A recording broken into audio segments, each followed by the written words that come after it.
Hello everyone and welcome back to my channel. If you're new here, my name is Tiffany, aka Spellboundtiff, and we talk about books here. That's strictly just it.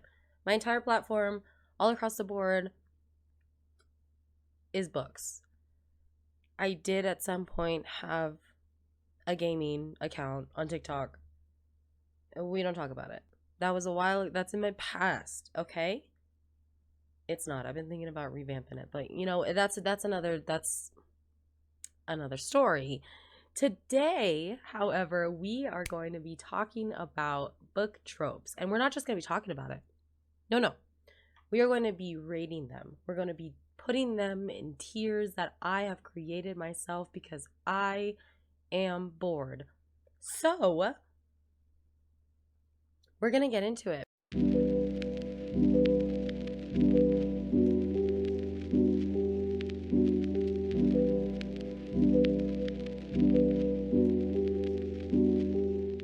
But first, let's talk about life, okay? What have I been up to since the last time I posted a YouTube video, which was, who knows how long ago it was? Well, I'm recovering from being sick, okay? I had a little cough, runny nose, I was sneezing, the whole nine. So that's why my voice kind of sounds like this still, because I'm still kind of sick. But I have a lot more energy now to actually do things. So I started filming more TikToks again. I started doing my Instagram posts again. And now I'm here on YouTube. So I have made some major headway with my book. I'm actually almost done with it. What else have I been up to? I couldn't tell ya. It is that halfway mark of March, and I have been doing pretty well with reading. February was not a good month for me. We don't talk about it. January was kind of mid, but I feel like March is the month. Okay, I've been knocking out book after book. Audiobooks, Kindle, physical books. I'm all over the place. So I'm happy and I'm excited to do my March wrap-up video, which would be my first ever wrap-up video that I'll post on YouTube. So there's that. That's fun. I started drinking this particular Red Bull. Unfortunately, it's sugar-free. That's all they had. But the flavor is chef's kiss. Top tier. Wild berry. And it's so good. I don't know where it came from. It just fell from the heavens and landed right into my lap. So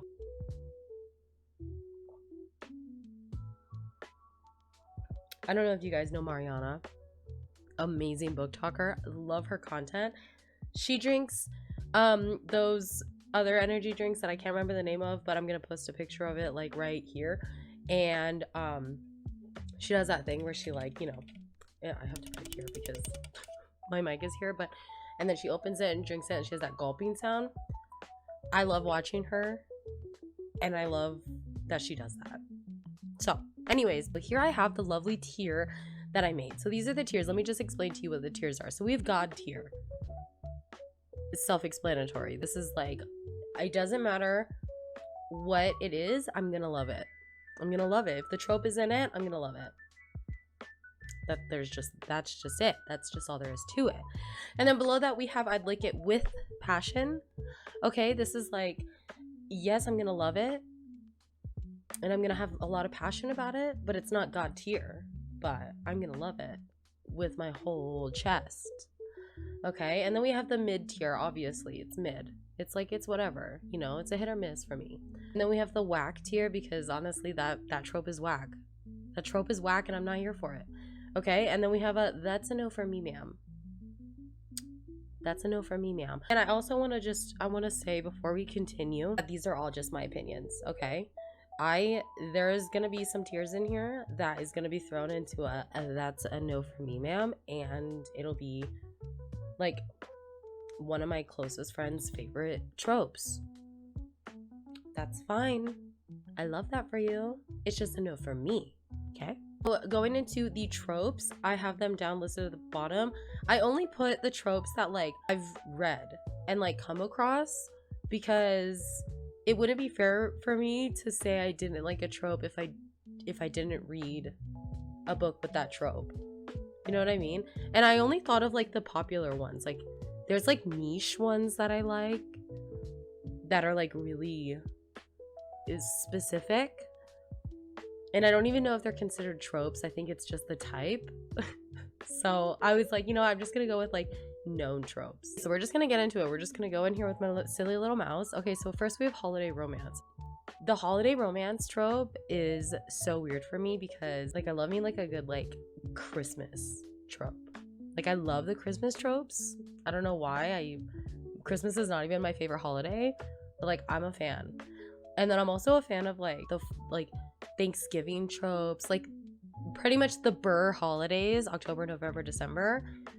I'll eat it up. It's the tropes that are like St. Patrick's Day and like Valentine's Day and like the weird like 4th of July. I don't want to read tropes about that. But give me a Burr and I'll eat it up. So we're gonna put holiday romance at mid because it could go either way. It just depends on the type of holiday. So we have Grumpy Sunshine, you know, where the MMC is like, I hate everyone and I don't want to be around these people, but I'm here anyways. And then we have like the FMC who's like, oh my god, I love and I love my friends and I love, you know, whatever. It's reversed where the girl's grumpy and the guy is the sunshine. Yeah, I don't know. It's not like my favorite. It's not god tier to me, okay? But it's also like not a bad trope. And if you really think about it, a lot of the books that I read are Grumpy Sunshine. I just never really thought of it that way until, you know, yeah. I'm gonna put Grumpy Sunshine with I'd lick it with the passion because I would lick it with the passion. It just isn't my, you know, god tier. Okay, and then we have our love triangles and why choose. So I put those in the same category, and I know they're two different things, but I put them in the same category because it's more than just one love interest. I have the same thought across the board, and I'm gonna put that in whack. I have to explain myself with this one because I just read Broken Bonds, which is the first book in the series for The Bonds That Tie. And if you know anything about that book, it's one FMC and there's like 5 or 6, maybe 4. I think it's like 5 or 6 guys. Okay, there's a lot of guys. And I like that book. That book is good. I'm prepared to read the rest of the series. And then there's like the Ravenhood series, which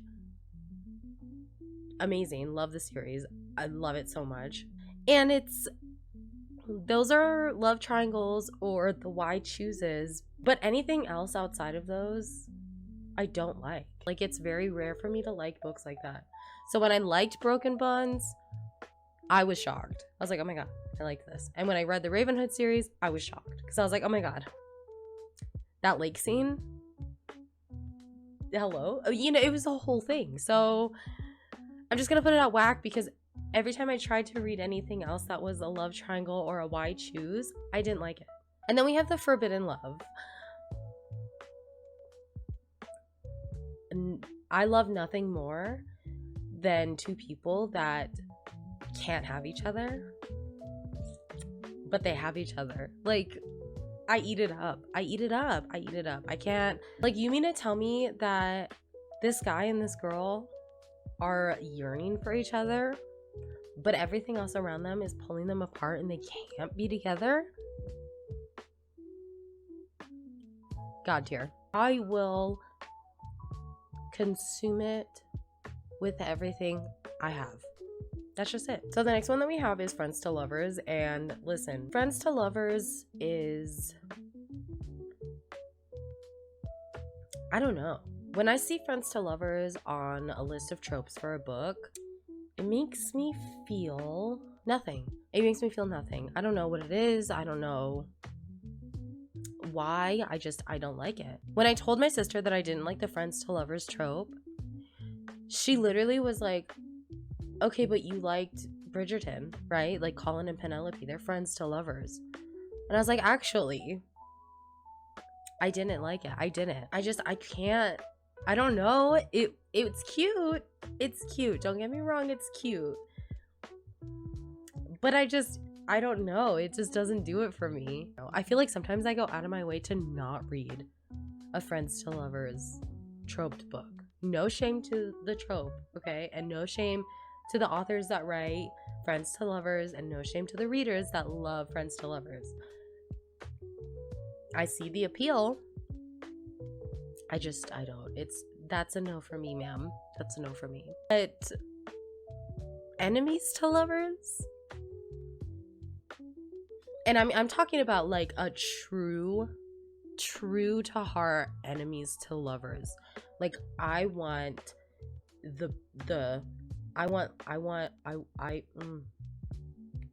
like I need them to be hating each other. I want them to try to kill each other, or like like I want them to try to like do everything in their power to just get rid of the other person for like 80% of the book. And then at the very last, that's when they're like, what are we doing? Like, why are we doing this? Why do we hate each other so much when I just can't stop thinking about you? It's the perfect trope. I love it. I will eat up every single enemies to lovers that you hand me. I'll read it and I'll love it. It's perfect. It's the perfect trope. And honestly, I'm not gonna lie, I like those really fast burn enemies to lovers too. Like in the first like 2 chapters, they're like, who's this guy? He's like the worst. And then like in the 3rd chapter, it's like I feel a weird tingle in my chest like when I look at it. Like and then we have the who did this to you trope. You know what I'm talking about. Who did this to you? You know? Like we have the trope where the man catches the female main character, you know, patching up a wound, or he sees like, you know, arm marks on her or whatever, and he just grabs her and he's like, who did this to you? And she's like, what? Like this is just so stupid. I'm a fan of that trope, but like I have to be in the mood. Like that's a mood trope for me. That's like one of those tropes where it's like, okay, I'm in the mood for someone to ask me what I did. You know what's funny? The reason why I'm laughing is because the who did this to you trope, that's like the trope I go for when I'm reading fan fiction.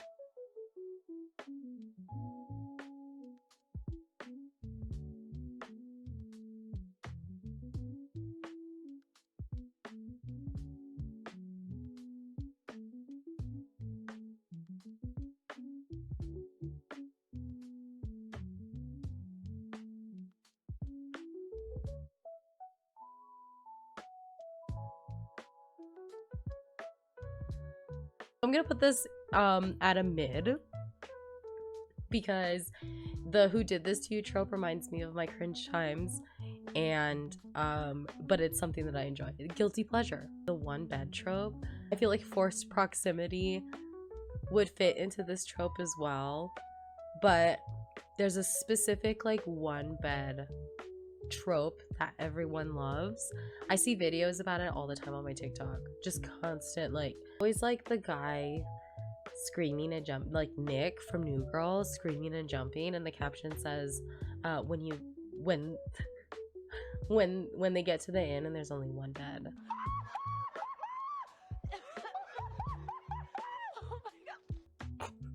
That's us. I know it's us. I do like the one bed, but also like it's not something that like I search for when I am reading a book. It's one of those things where it's like, if it's there, cool. If it's not, I'm not gonna be mad either. So I'm gonna put that to mid as well. So now we have the fake dating trope. And like the fake dating trope is one of those tropes where it's like it has to be done right. And this is a huge opinion, okay? And everyone, obviously, reading is very subjective. But like the fake dating trope has to be done right. Like it can't just be like, oh, I need a date for this wedding, so I'm gonna bring this girl and pretend that she's my date, and then we're gonna fall in love at the wedding or whatever, you know? It needs to be like I need to make my ex-girlfriend jealous.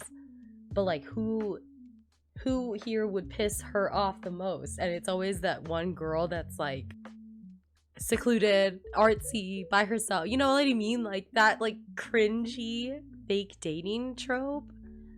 That's the one that gets me. Reason why that gets me is because of the She's All That movie with Freddie Prinze Jr. I love it. I love it. Okay? And would you guys consider 10 Things I Hate About You a fake dating trope? Because that's my favorite movie. I eat that up too. Those two movies, they did it right. And there's some books that I've read where they've done it right. There's even fan fictions that I've read where they've done it right. So I'm gonna put it at I'd lick it with a passion, because if it's done right, I would 100% lick it with a passion. Okay, and then the last one that we have is slow burn. So slow burn tropes are when they are not enemies to lovers, but they're also not like friends. I guess they just meet in passing, or they could be enemies to lovers, or they could be friends, whatever. But it's the two characters, and they just are slowly starting to grow that love for each other, and it finally gets to that point where it's like the love they have for each other is so strong that they have to act on it, you know? And then when you get to that point in the scene where they act on it, you're like, oh, thank God. Like, you're like, oh God, this is what I've been waiting for. This is the 500 pages that I have been reading leading up to this moment, and I'm so excited. Okay, that's what the slow burn is. And I'm a fan of slow burns. I am. I love me a good slow burn. I want to yearn. I want to yearn with them, okay? I want to be in their shoes. I want to hate this person and want to not like them, but just my heart is fluttering. It's fluttering. I can't help it. So yeah, I'd like that with a passion, for sure. The one that I forgot to put in here was a fast burn. And a fast burn trope is the complete opposite of that, where it's like a quick, it's almost like love at first sight kind of deal, okay? And like the first 5 chapters, they're already kissing. All right, that's a fast burn. I'm a fan of that as well. And my book is a fast burn, okay? But I'm gonna put my book is a fast burn, but I'm putting the trope mid, okay? So I'm gonna put fast burn there. I don't know. We don't talk about it. We don't talk about why. We're just gonna not, okay? So these are my tropes. We have friends to lovers, which is a no for me, ma'am. Just can't do it. We have the love triangle or the wide shoes trope, which is kind of whack, okay? And then we have our holiday romance, who did this to you, and our one bed trope, including our fast burn trope in mid, okay? It's a mid trope for me. And then we have grumpy sunshine, fake dating, and slow burn with an I'd lick it with a passion. Do you guys know that video, Brittany Broski, where she's like, and then she just that's what I mean when I say I'd lick it with a passion, okay? We have our god tier tropes, okay? We have the forbidden love and enemies to lovers. These are tropes that I will read no matter what and love it. Okay, I'll love it.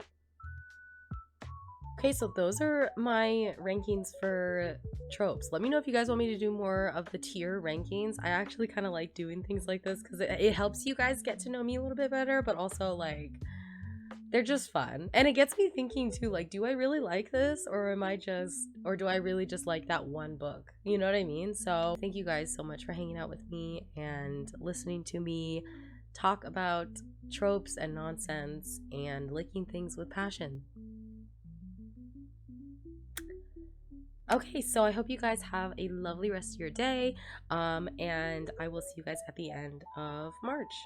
All right, love you, bye.